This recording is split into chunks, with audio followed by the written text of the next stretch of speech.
Now, the reason you have to mention that is there are other philosophical positions.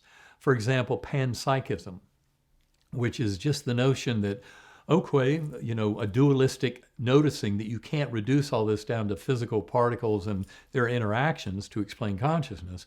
But, in that particular notion of panpsychism, what you do is you postulate that they're little pieces of proto-consciousness. That is, we as a human being know what human consciousness is like. And what panpsychism tries to do is say, well, just like in the physical universe, we build up the physical out of all these particles, and then we think we have some understanding of how that works. Why not look at each of those particles as having a little associated kind of mental component?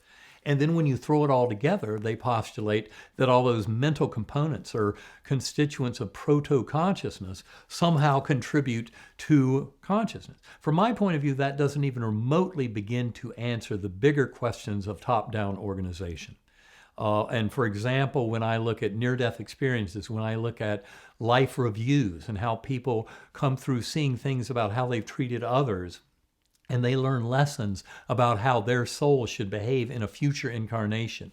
When you start looking at these kind of bigger ticket items, you start to realize that these organizational principles are very powerful. And to try and pretend that they're just going to fall together, just like the proto-consciousness of electrons and protons, quarks, etc., will accumulate as you accumulate the material being that's the sum of all those particles.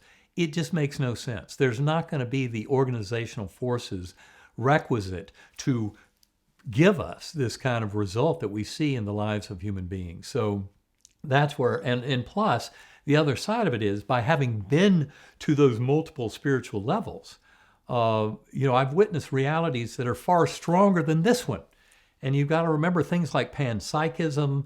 There's another one, dual aspect monism, which is another way of looking at mind and matter as being part of an underlying world that we cannot really discern. We only see the physical and the phenomenal surfaces of that.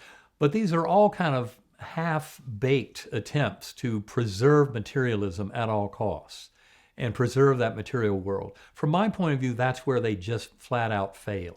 So the more we explore consciousness, more come to acknowledge the reality of these alternate phases or levels of consciousness, alternate realms that are described in near-death experiences and other similarly described experiences.